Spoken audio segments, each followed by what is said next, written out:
One of the things that I was missing was in fact that I am not a man, that I am not a little version of a man, but I in fact am a woman with a menstrual cycle, and as such having sort of these varying, oscillating hormones, really week to week and truly day to day throughout my menstrual cycle. So really understanding and playing and tinkering around with different caloric allotments, different macronutrient allotments through the cycle, really ended up being the key for me to really sort of put that estrogen, like to be able to remedy that estrogen dominance so that every month my breasts weren't angry at me, that I could put on a shirt without it being a painful endeavor. I'm Emily Williams, the founder of I Heart My Life and your I Heart My Life show host. I always say I'm just a girl from Ohio with really big dreams. And now I work from home running a dream business that helps you achieve your goals and create more joy in your life. This podcast is all about all the topics that really matter to you. And it's about giving you everything you need in one place: mindset, relationships, wellness, lifestyle, money, business, and career. We have it all. This is your one-stop shop for all things personal development meets lifestyle. So pull up a seat, get out a pen and paper, and get ready to learn. It's time to create a life that's better than your dreams with the I Heart My Life show. Welcome to episode 243, How to Use Your Menstrual Cycle to Transform Your Body with Dr. Stephanie Estima. So Dr. Stephanie Estima is a chiropractor with a special interest in metabolism, functional neurology, and body composition, who has devoted her time to analyzing hormones and creating a system to help women naturally overcome painful periods. She's also the creator of the Estima Diet. So Stephanie is an incredible woman. She is somebody who experienced a lot of pain in her body when it came to her time of the month. It was a really extreme reaction for her for what she says was decades. And then she uncovered a way in which she could eat differently and use her periods to support her in transforming her body. That meant weight loss. It meant no more cramps. It meant no more breast tenderness. All these things that she had been looking for a solution for so long were literally right in front of her.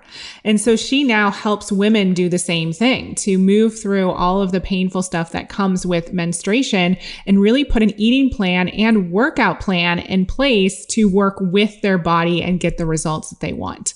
So in this conversation, Dr. Stephanie actually breaks down a week by week strategy for eating and fitness that anyone can adopt in their own life.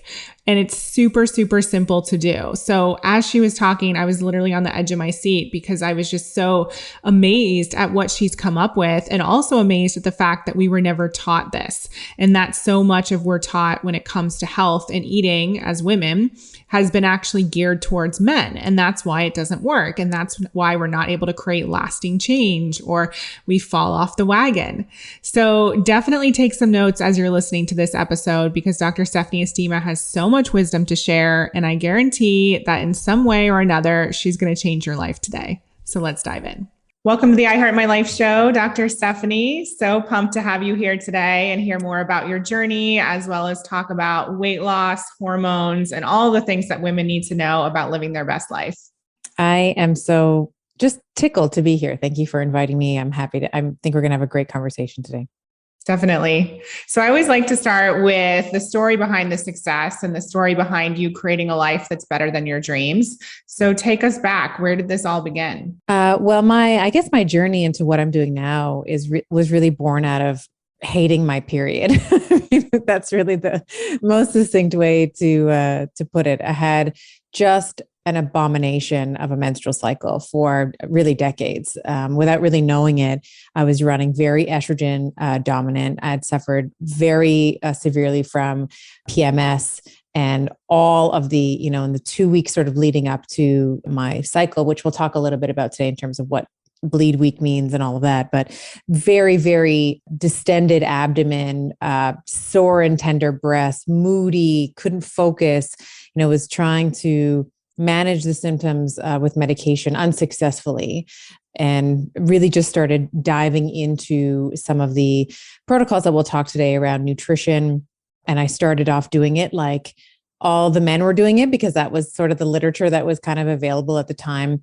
And then noticing some peaks and pits, if you will, some highs and lows in my own cycle when I was really able to carbohydrate restrict, let's say, or when I really needed to have more protein, or just overall when I needed to be having more food and more calories.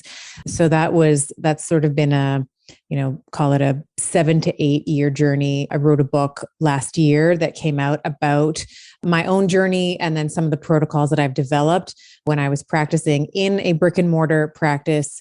And then I'm sure we'll talk about my decision to sort of close the brick and mortar practice and just go all in for online and sort of reaching more people that are not limited by geography. So that's sort of the back of the envelope, 30-second, maybe a little bit more than that. But yeah, that's the story. And so what were some of the things that you were told to do to try and alleviate these symptoms? So you mentioned medication. Was there anything else that you tried that's sort of common practice for women that doesn't actually work? Well, medication was the first line of defense that I was offered from, my allopathic physician. And, no, we're not throwing shade. That's sort of what they're trained to do. Like you go in with a symptom and they have a medication that's going to quash that symptom, right? So I was offered medication. I'm very interested just professionally in the brain metabolism and how nutrition, let's say, or lifestyle factors will alter, our ability to have a good night's sleep, will alter our mood, our ability to focus. And so I was very, very interested in the ketogenic diet. The ketogenic diet's been around now for at least a century, but very, very popular resurgence, in the last 10 years or so. So I was very, very interested in the ketogenic diet when I started reading about it in terms of its effect on the brain. And I was like, well, I'm going to do that then because I can't think straight for 2 weeks out of the month. I can't focus. I'm sleepy, I'm moody, I'm agitated, I'm emotional. And for a while it was working really well for me. And then it sort of wasn't. So, in the beginning I was like, oh yeah, like mental clarity's back, that brain fog is gone. I'm losing some of the weight, that premenstrual syndrome is improving. And then it slowly stopped being as effective as it once was. And of course, like any woman, I was like, well, I must not be doing it right. I must do keto more, because I got to do the keto harder. And, one of the things that I was missing was in fact that I am not a man, that I am not a little version of a man, but I, in fact, am a woman with a menstrual cycle. And as such, having sort of these varying, oscillating hormones really week to week and truly day to day throughout my menstrual cycle. So really understanding and playing and tinkering around with different caloric allotments, different macronutrient allotments through the cycle really ended up being the key for me to really sort of put that estrogen, like to be able to remedy that estrogen dominance so that every month my breasts weren't angry at me, that I could put on a shirt without it being a painful endeavor. So where I ended up landing with nutrition specifically was this sort of cyclical approach to the ketogenic diet where we do sort of protein restriction and then weeks where we're high on protein, high on carbohydrates. I've always been in fitness, always sort of, competed in a figure competition before I had kids, was a fitness instructor. That's actually how I paid for my way through chiropractic college, which is my formal training. So always in and around the fitness world. And the thing that really, really helped me, again, I used to train exactly the same way every day, no matter where I was in my cycle. And some days I would be bagged and it would be like, nope, you're going to do it. You have this workout, you got to punch it out. And of course, not giving myself appropriate recovery. And what ended up, again, sort of being born out of this approach to, okay, I'm a woman, I have this cycle. Can I change the way that I train based on my cycle? And the answer ended up being, yes, I should be. And I do. And I've done this with thousands of patients where we change the way that they're working out throughout their cycle to sort of honor the different levels of estrogens and testosterone that sort of come up and down through the cycle. Wow. Okay. So there's so much to unpack here. Thank you for this. I'm so excited. I'm on the edge of my seat to learn more. So I'm curious to know, so you mentioned a few elements about nutrition. Can you break it down even more for us? Like what were the things that you had to adjust in your own diet that made the biggest difference for you? Yeah, good question. So I mentioned that I started this ketogenic diet like several years ago and was kind of just doing keto all the time. Yeah. I have now since landed that women should not be in ketosis all the time. I think that there's sort of advantageous times for us to be in keto, but it's not something that we should be doing all the time. And again, from an evolutionary point of view, you might say, well, that makes sense, because if you're always restricting one whole food group, one whole macronutrient group, that being carbohydrates, which is what the ketogenic diet does. We're sort of restricting protein mildly, but then you're also severely restricting carbohydrates. This is not necessarily amazing for fertility. Your ovaries, especially if you're in your reproductive years, and we'll touch on menopause today as well. But for women who are in their reproductive years, your ovaries are literally constantly scanning the environment to look out as to whether or not this is a good month for you to produce an egg. Is this the conditions that are going to be favorable for a pregnancy? And if you are overly fasting, overly calorically restricting, not having enough carbohydrates, your ovaries know that. The way that they know that, just for your nerds that are listening, I'm sure there's a few of them out there that when we look at the concentration of mitochondria in the ovaries themselves, you have about 100,000 mitochondria per oocyte, like per ovarian cell. Now, if you compare that, let's say, to myocyte, like a cell in the heart, you'll get about 5,000 mitochondria per myocyte. In the liver, you'll get about 2,000 mitochondria per hepatocyte. So you can, just from kind of looking at those numbers, the overarching, like your ovaries are basically the eyes that are not in your head. They're like the eyes in your body that are sort of constantly scanning the environment to see whether or not this is an appropriate environment for our baby. So I started off doing keto like a guy, like always in ketosis all the time. Where I ended up landing on, and this is kind of my own experimentation, like my own N of one, if you will, but also on my female patient population in the clinic, was that in the first half of our cycle, which is called the follicular phase, generally our menstrual cycle is 28 days, give or take, like 26 to 32 days, let's call it. But the first half of the cycle is called the follicular phase because it's all about the development of a follicle. The second half of the menstrual cycle is called the luteal phase because it's under the influence of something called the corpus luteum. So first 2 weeks of the cycle, we have the follicle. And what happens, of course, is we are in the first week is your bleed week, right? That's when you have your period. We all know when we have our period because there's physical signs of it. But this is actually a great week because of the hormonal composition that week to actually be in a ketogenic state. You'll notice right before you get your period, most women will say, I'm hungrier. This is not a time to be in keto, right? When you get your period, right? When you're in that bleed week, this is a great time to do keto. We have a hormone that's not around. It's called progesterone, which is primarily in the luteal phase of the cycle.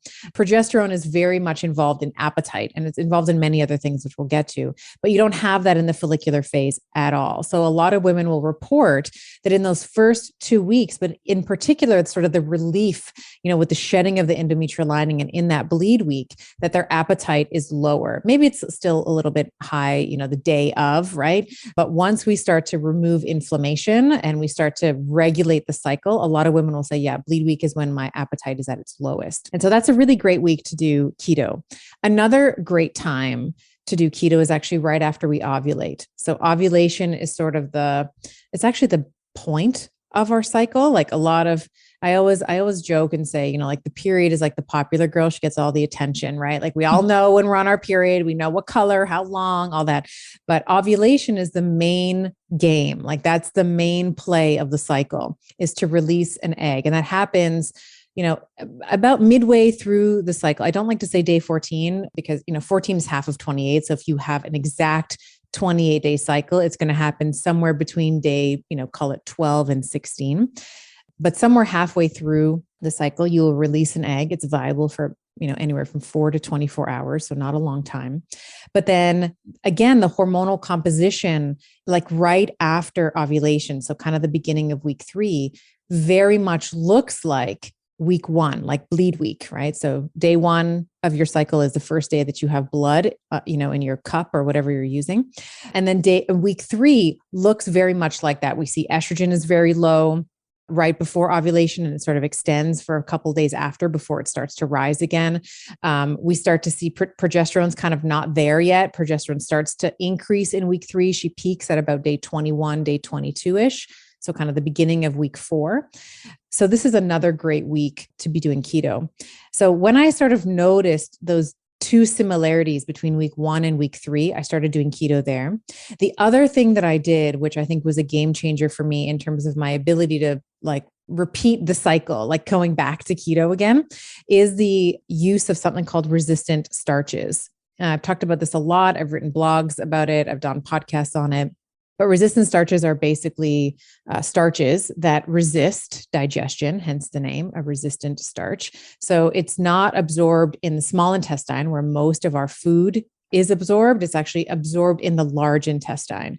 So in the large intestine, we are actually feeding the microbiome, like the bugs, if you will, that are involved in helping with cravings, helping to improve the intestinal permeability of the lumen of the intestine. And it helps with sleep. Like there's a whole bunch of things that happen. But a lot of women who try keto, if they're doing it for a month or 2 months or 3 months, one of the things that they will often report is around week 3 or 4, they just want carbs. Like it doesn't matter how much fat they have. It doesn't matter how much protein they consume. They just want pizza, a bagel, chips, cookie, like give me the carbs.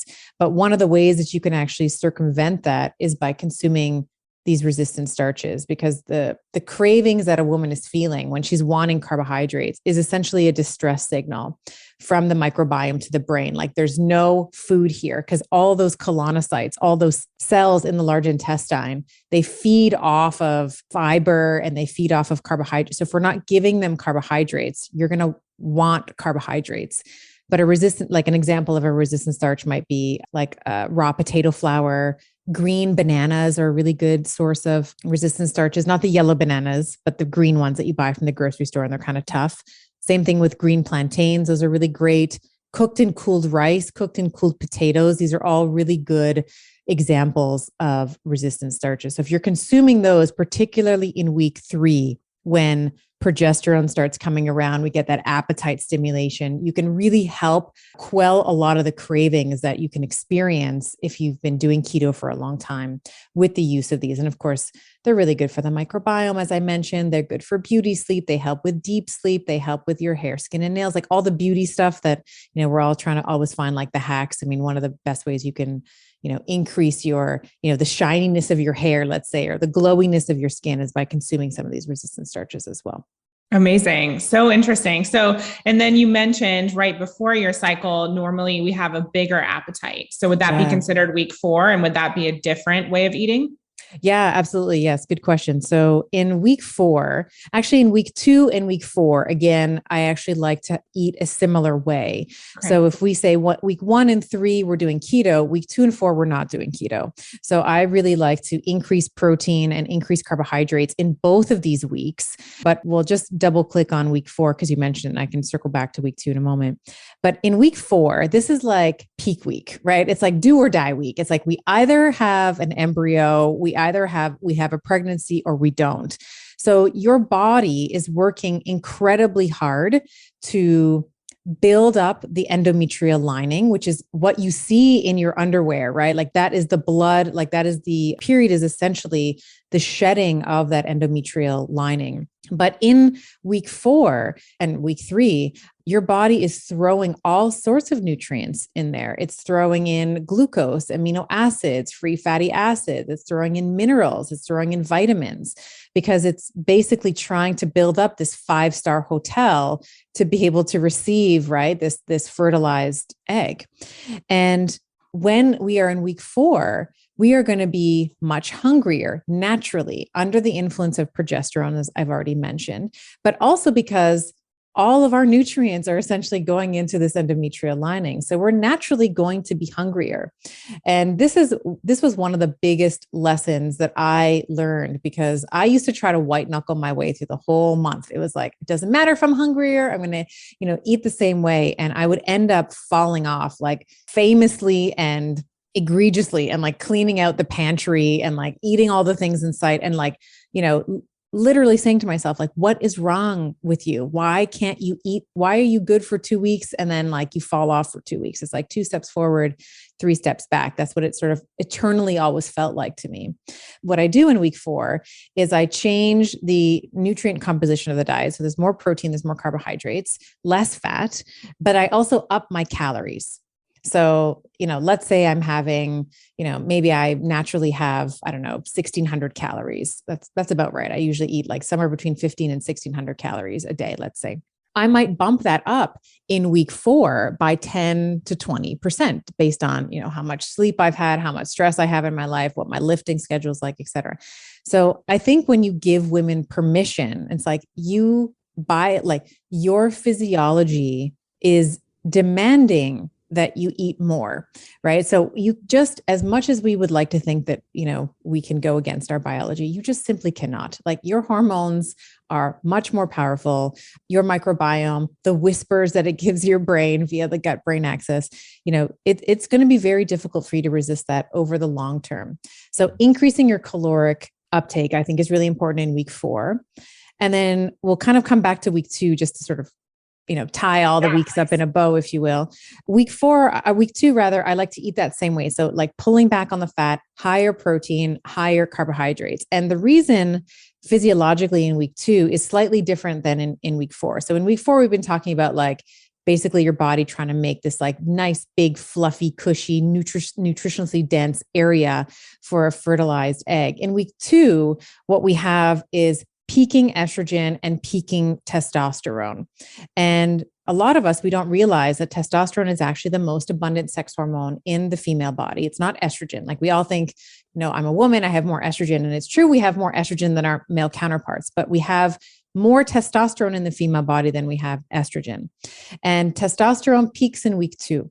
So in week 2, one of the best things that you can do is to drive up your muscle mass. And this is the hill I'm going to die on, Emily, because I want women to be lifting weights. I think that we're scared of lifting weights. I think it still persists, this myth around, we're going to turn into the Hulk. We're going to turn into this bulky, crazy, bodybuilder, right? Whenever I say if I say the word bodybuilding, a lot of people have this sort of connotation of like these freaks of nature that are all juiced up and they're on roids and they're, but that's simply not true for women. I mean, and I'll tell you, we don't have the capacity to build that kind of muscle. I mean, there's going to be obviously some genetically, there's going to be a very few outliers in that who will be able to genetically very easily put on muscle mass.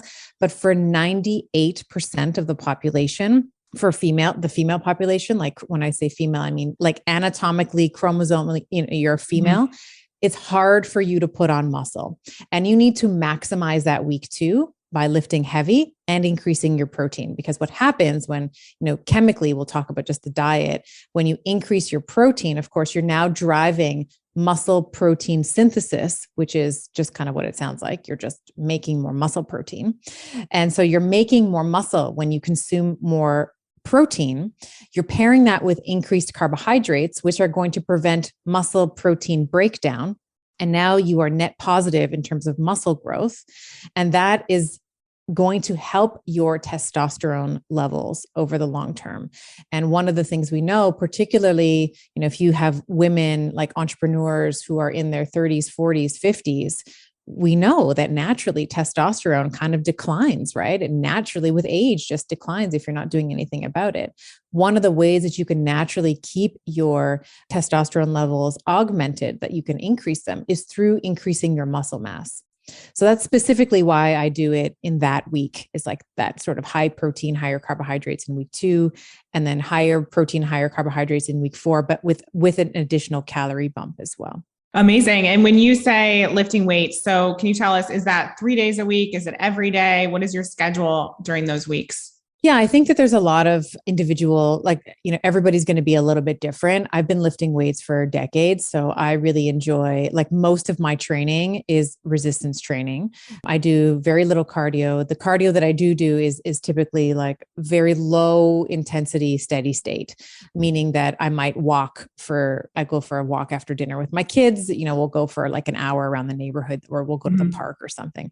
But it's not like specific where like I'm on a treadmill and I'm running my heart out and I'm doing that for 50 minutes. I don't have like a specific cardio. I do like 4 to, depending on the program that I'm, like what my goals are, like 4 to 5, sometimes 6 days of training, but it's usually 4 to 5 is sort of the number. But if you're listening and you're like, I can't do that, like there's no freaking way I want to do 5 days of training. You don't have to. All you really have to do is commit to an upper, body, a lower body, and like maybe a full day, like maybe 3 days in a week where you might be building a foundational base of strength. Because one of the things that we want as we age, right? We want muscle mass. And not only does the muscle mass, make us look good, which, let's be honest, we all want to look good, right? But it also helps with our bones, right? It also helps with our skeleton because our muscles attach to our bones, right? So one of the things that women should be concerned with as they age is this sort of fragility of this sort of like brittleness that can set in the bone if you're not lifting weights or you're not careful. This sort of osteopenia leading to osteoporosis, which is kind of like, if you look at an osteoporotic bone on imaging, on X-ray, it literally looks like Swiss cheese. Like it just looks, there's all these like pock marks through the bone, both through like the outside of the bone, which we call the cortex, and then the cancellous bone, which is like the inner matrix of the bone. It's like bad news bears. You don't want pock marks in your bone. You want them strong so that you can, travel. Hopefully you can run after your grandkids. You can, live in, even if those things aren't even important to you, just living independently. You can't have fragile bones. It's not as simple as just drinking milk like we've been taught. No. And I would argue that that's a terrible source of protein, but because a lot of us are sort of lactose intolerant, but I think that one of the things that we all should be prioritizing as women, I mean, if you have I think this is true for men as well for different reasons, but the people that I serve are women. We want to be thinking about preserving and adding to our muscle mass as we age. It's a way to improve your health, right? It's one of those drugs, let's say, that have no downside, right? Maybe some sore legs, but it has absolutely no side effects. And you can continue to increase the dose without injuring yourself, without it becoming toxic. I love that. And you mentioned, that's something you specifically do during weeks 2, the lifting. Is it weeks 2 and 4? I lift all through the cycle. That's what I was going to ask. Yeah. So I lift like 5 days every week, but it's the way that I train that changes. So let's say in week 1, we'll kind of go through the cycle 1, 2, 3, 4. Yeah. So like, week 1, some women will say like, the first day, maybe the second day, they're kind of achy and, lethargic, and that's completely fine. You can take those days off if you want. Once you start to feel, a little bit better, I actually like to train what I would call moderate weight training. So you're lifting somewhere between, call it 8 to 12 repetitions of whatever, maybe you're doing like squats, or you're doing bicep curls, or you're doing, hip thrusts or lunges, or, whatever it is that you're doing, push-ups, pull-ups, but you're doing 8 to 12 of those repetitions, because that in terms of the hormonal environment that's around at that time, that is really, really great. It's a nice way to kind of get back into the training once you're in your bleed week.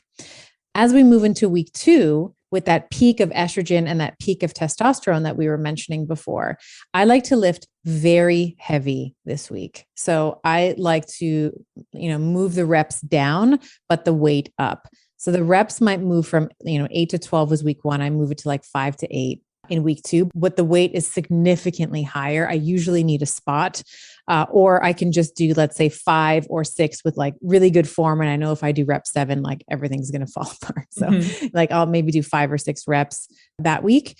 As we move into week 3, again, paralleling the hormonal, like we see estrogen sort of low in week 1, estrogen is low in the first half of week 3. I like to come back to that moderate weight again. So like that 8 to 12, kind of depending on how heavy the weight is and how your form is. And then in week 4, where everyone's kind of feeling a little miserable, like we're all still feeling like, maybe we're a little bit moody and irritable, et cetera. I like to decrease the weights quite a bit. And then the rep range increases. So we go from, we go 8 to 12 in week 1, 5 to 8 in week 2, 8 to 12 in week 3. And then in week 4, I like to bring it up like 15 to 20. Like I like to have a lot of reps here. And the reason for that is every time your muscles are contracting, let's say you're doing a bicep curl. And if we're watching this on video, I'm like mimicking a bicep curl right now. The bicep is releasing something called a myokine, which is a subset of the immune system. It's anti-inflammatory. So if you feel relatively inflamed, let's say in week 3 or 4, in those weeks ahead of your period, increasing those reps, like in week 3, it was like 8 to 12, in week 4, it's like 15 to 20. The more reps that you have, the more that's going to have an anti-inflammatory effect systemically on your body. Wow. Okay. So I know that this is a lot of information for people. I'm loving every minute of it. And I'm so grateful that you did this work to figure this out for us, because I imagine it was a lot of trial and error, and you're obviously so knowledgeable and you love all of this content. For the people who are a little bit nervous about implementing this or feeling like, I don't know if my schedule allows, can you first just highlight the results and the effects of doing this, of living your life this way? Like what changed for you once you put all of this into practice and you really fine-tuned it? Yeah, well, right now I'm 44, the double fours, and I feel like I menstruate like a goddess. Like I used to feel like being a woman was a punishment. Like every month I was being punished, like I was having so much pain and moodiness, and like, just my body ached, my knees, my back, like the day or two that almost the entire week that I had my period, like that 4 or 5 days, like knees were achy, back was achy. Like I felt like an old lady, like that week. So and now, how many years did you suffer with that? Oh, decades. Like, wow. Truthfully, I would say late teens to, all the way through chiropractic school. I graduated chiropractic school. I was 20. Oh gosh, how old was I? 23. I think I was 23. And then like through to like, I had my first child when I was 32, and it really wasn't after I had my second child. And it was like, everyone tells you like, once you have babies, like your period's so much better. Like I was like, where is that? Like it's still not that way for me. Like it was still terrible. So I would say like decades, like from, kind of mid to late teens all the way through to like, just before I was 40 when I started kind of playing with it. Got it. Yeah. Okay. Yeah. And I interrupted you. And now? Yeah. And now I have like I said, I feel like I menstruate like a goddess. It's not something where one of the things that I used to have to do when I would get my period is I'd have to bring a change of pants. So like if I was going into the clinic that like the first day or two, like at a rate of like 9 times out of 10, I would have so much blood. It was almost like hemorrhagic that I would bleed through my pants. So if I was, let's say sitting for an hour with a patient going over, whatever labs or whatever, like I would step up like I would be so scared to stand up from my chair and have them have an eyesight or a view of the chair. Cause like sometimes there would be, a stain on the chair. So none of that anymore. It's like a regular flow. So yeah, it's heavier, the first half of the period versus the end. That's normal, but I don't have to bring extra pairs of clothes, like pairs of pants with me anymore. I don't have that sort of paralyzing emotional, sadness and weepiness that I used to have. And I certainly, there are things that, still annoy me. Like, there's things that still get on my nerves as I am human. And they may be highlighted in that 4th week, but it's not something that takes me down for the count the way that it used to. And I would say that, I'm always happy to share my personal story to hopefully inspire someone who's listening, but it's also not just me. Like this has been like years and years in the clinic, kind of working and tweaking with my female patients who were so grateful to let me kind of use them as, as my guinea pig. So I've had, thousands of patients as well in terms of data that has really backed up this idea of modulating the way that you train, modulating the way that you eat based on where you are in your cycle. So I would say, like personally, all of the I don't have any sort of PMS. I don't have any of that tenderness and bloating and distension and sore breasts and the things that I used to experience, but I do. And I'm much more attuned with when I need to give myself a break, when I need more carbohydrates, when I need to bump up my protein. And the other thing I'll say, which I think is incredibly freeing, particularly for a woman, is and coming from the keto space as well, like sometimes in keto, like we really do demonize carbohydrates. Like it's like they're the devil and they're going to cause diabetes and cardiovascular disease and cerebrovascular disease and all of these things. And while certainly in excess that's true, and if you're eating more of a standard American diet, that may be true, but I've also healed my relationship with food. So I no longer fear having carbohydrates, which is what when I was starting keto, I was like, oh my God, all carbohydrates, the worst. I'm not going near them. Of course, now knowing that that's nonsensical, for the long term anyway, like anybody can do keto for a couple of months, like we can all do it. But whether we're going to do it for years is quite a different story. And have you found that with yourself or with your patients that this way of, moving through the month and eating and exercising has also helped people to lower inflammation and with weight loss? Yeah. Oh, yeah. I mean, the weight loss piece, I mean, that's sort of what I'm known for, is like helping women reconstitute their body composition. And of course, part of that is when we say weight loss, of course, what we mean is fat loss, right? Because we don't want to lose bone weight or brain weight or organ weight, right? We want to lose our adiposity. So this is an excellent way, sort of starting off in like a therapeutic intervention of ketosis, like just to kind of reduce the insulin, reduce the blood glucose, get your body used to dipping into your, fat cells as a source of energy. But then after that, starting to modulate the way that you eat based on your cycle. That's sort of the long-term play. So like the short-term weight loss play is sort of in that first phase where we're doing that therapeutic intervention of ketosis. And then like to keep the weight off, that's another thing, right? It's like everybody can lose 10 pounds if we want, but how many of us can keep it off, right? You have to create new behaviors that support your biology, that support your physiology. That's what I would say in terms of like hormonal balancing, weight loss, in terms of cognition. And then I would also just say the psychology around your relationship with food, I think is an important one that's we don't talk about it enough. And quite frankly, I'm not asked about it enough. Like everybody wants to know about, like, does it lose weight? Yes, it does. We do lose weight on this protocol, which is super important. But the other thing that's also really important is that you heal your relationship with food. And I would argue that more women have some type of like body dysmorphia where we look at ourselves and we think we're much uglier and bigger and more grotesque than we actually are. And there's also a level of dysfunction in our relationship with food. Like we self-soothe with food. We try to resist, let's say, consuming carbohydrates, as I did. And then you just fall off the wagon in week 4, as I did, literally predictably every single month for years.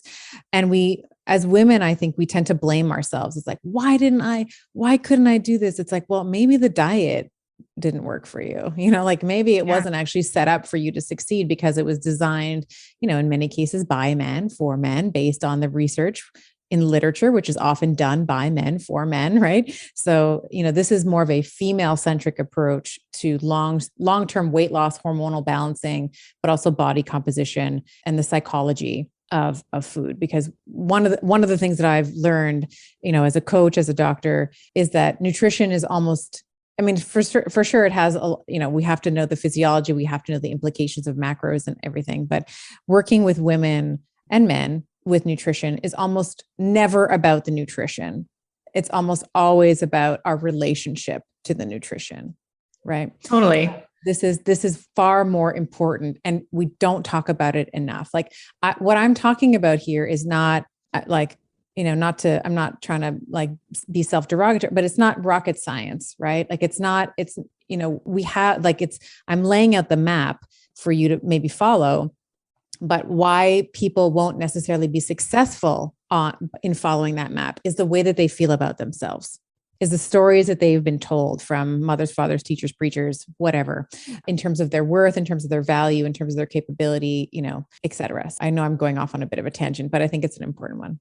Oh, it definitely is. And I definitely resonate with that. I was working with a nutritionist and a trainer a few years ago, and I was able to lose 30 pounds, but I basically gained it all back. And so when I hired my most recent nutritionist, we've had many conversations about that because I'm not looking to get on some sort of quick fix diet that's only going to last for a few months and then not be something I'm able to maintain. So for me, it's like figuring out the patterns and, like you said, the relationship with food and what's working and what's not working, and how I can start to shift that and create something that's more of a lifestyle change, and, like you said, an overhaul with my relationship with food, so that it's something that is all consuming. And I know for me, whether I was 16 or even this age, I've always looked at myself as somebody who wasn't thin enough, even when I was a size 4. And so clearly there's something else going on there besides, not being able to follow a diet.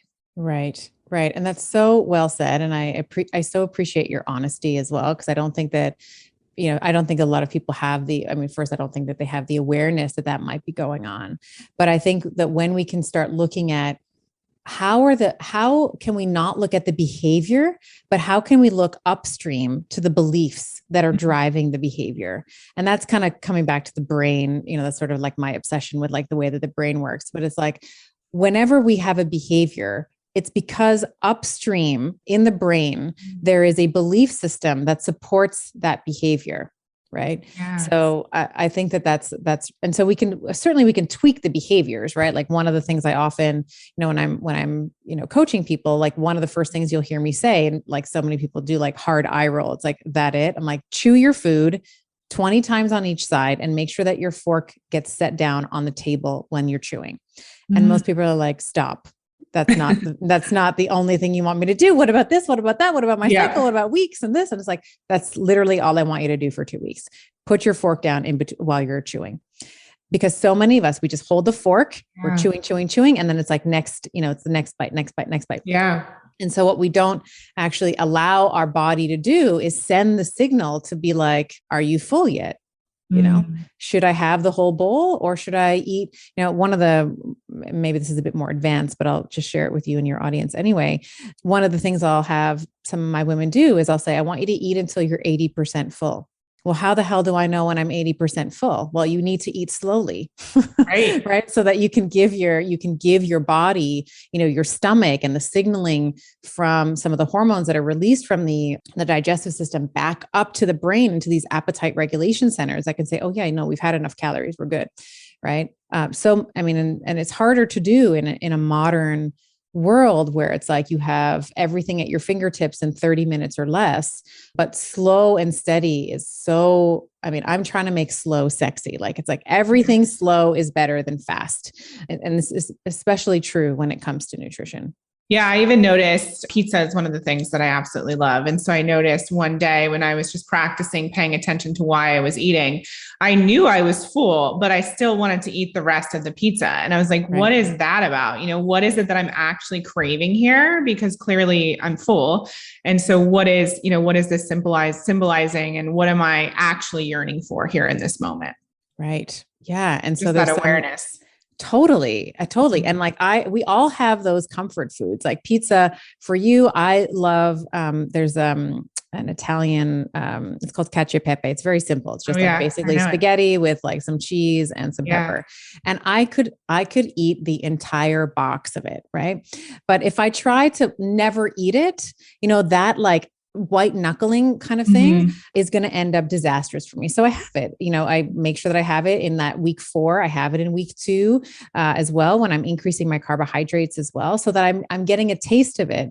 And then with time, maybe we can talk a little bit about this, but when we try to resist, like, let's say you had the pizza and you're like, no, I'm not going to have absolutely none. And then you have one and you're like, frick, like, I just wanted to have the one, like, I'm such a loser. Like, I can't believe I had this slice or whatever. What ends up happening in the brain is your brain's like, well, you did it. There you go. Like, you might as well have the whole thing then. Might as well have the whole pizza then, because you had the one, you weren't supposed to have it, et cetera. It actually ends up activating pleasure centers in the brain. And then so you actively seek out more pleasure. And that might be a clue for you in terms of like when you're eating the pizza and you're feeling full, you're like, why am I still eating? It's that pleasure center that has been activated that's seeking out more of that dopamine, more of that like positive hit, you know? Yeah, my therapist told me to read Dopamine Nation, so maybe that should be next on my list. Yeah. Love it. I love that so much. Okay, so one of the questions that we always ask our guests here on the I Heart My Life show is, what is one way you'd recommend women create a life that's better than their dreams? Ooh, what a sexy, juicy question. Well, I'm going to come back to the cycles for a minute because I think that the answer is there. I mentioned to you briefly, like in that week 4 of my cycle, that I get, agitated. Like sometimes, I think we all get a little bit more annoyed at our spouses or partners or children or coworkers or whatever. And I think that the clue is there in terms of making your life better than your dreams. Because your cycle, I think that at that point in your cycle, there's clues that your body and your soul, if you will, this is me getting a bit woo-woo, but that's like that irritation is a clue. It's like, this isn't serving you. This relationship, you're getting annoyed with your spouse. There's some residue, some conversation you haven't had there. You're not having sex enough, or like, there's something there that you need to settle up. Or if you're getting annoyed with your coworker or your boss or whatever, there's like, maybe this isn't the job for you. So I really like to pay attention to what I'm getting annoyed at in that, or agitated with, in that 4th week. And then when I'm bleeding, when I'm on my bleed week, when I'm on my period, it's like, okay, how am I going to change it? How am I going to change this cycle? How am I going to make the next 20, for me, it's 29 days. How am I going to make the next 29 days, the best ever? And part of that might be having more sex with my partner, if that's who's bothering me, or it might be having the conversation that I've been avoiding with him, or maybe it's setting boundaries with my mother, or, whatever it is. So I think that is like, if you look to your cycle as information, that will help. It provides, like, your body's always providing clues, right? She just doesn't talk in the language we would like. Like, she's not going to send you a text and be like, hey, you need more broccoli, girl. Like, you need to figure that out yourself. It's going to show up as like agitation with your partner, or burnout, or dissatisfaction at work or whatever. So I think that that's the clue to start creating the life of your dreams.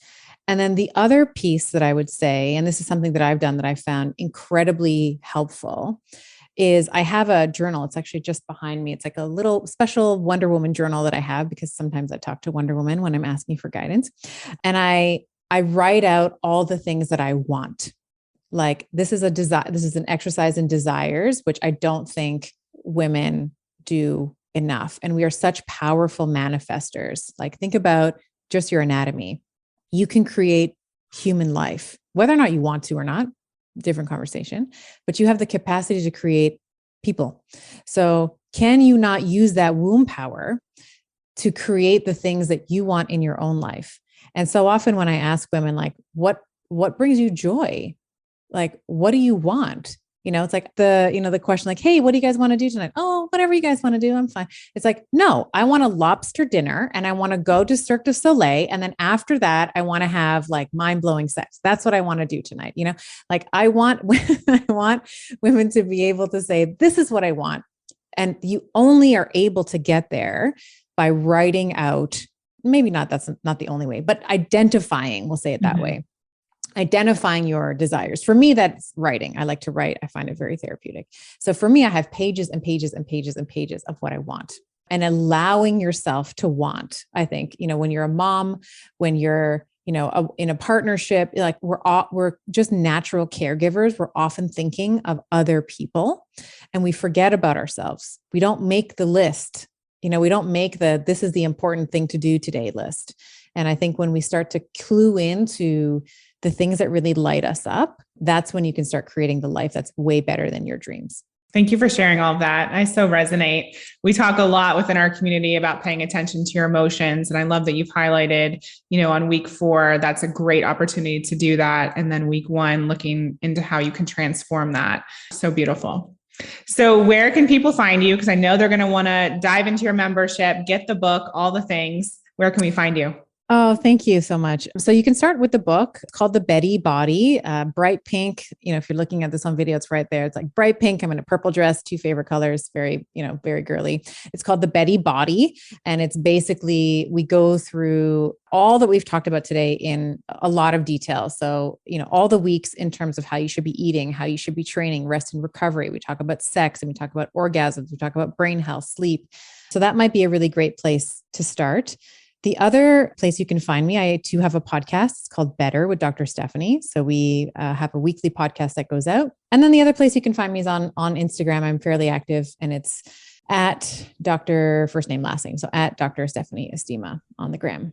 Amazing. I know you do have your Hello Betty membership. I want to definitely plug that too. Oh, yes. And Hello Betty as well. Thank you. So we have a membership for our Hello Betty members. So it's actually free to join the community. So you can come and we do, once a month, we do an AMA, like an Ask Me Anything. And we've had guests on like yourself in there as well. So it's just a great place for like-minded women to come together in circle.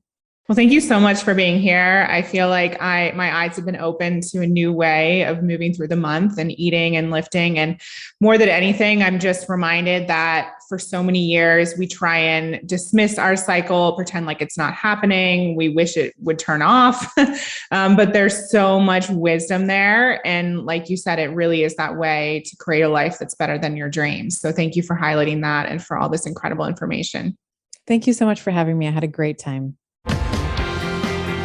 I hope you enjoyed this episode of the I Heart My Life show.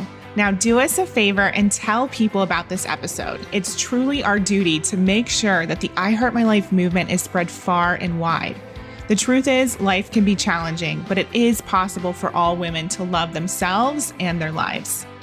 And while you're at it, send a link to this episode to 3 of your friends today, or maybe even post it on social media.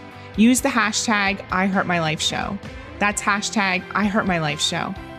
And if you'd like to help me personally, then please rate and review this podcast on Apple Podcasts. Give us some stars, cheer us on, and leave a review, because believe it or not, that stuff actually really does help. And I read all of them. Please remember, everything you desire is meant for you and possible. Keep showing up, taking action, and believing in your dreams.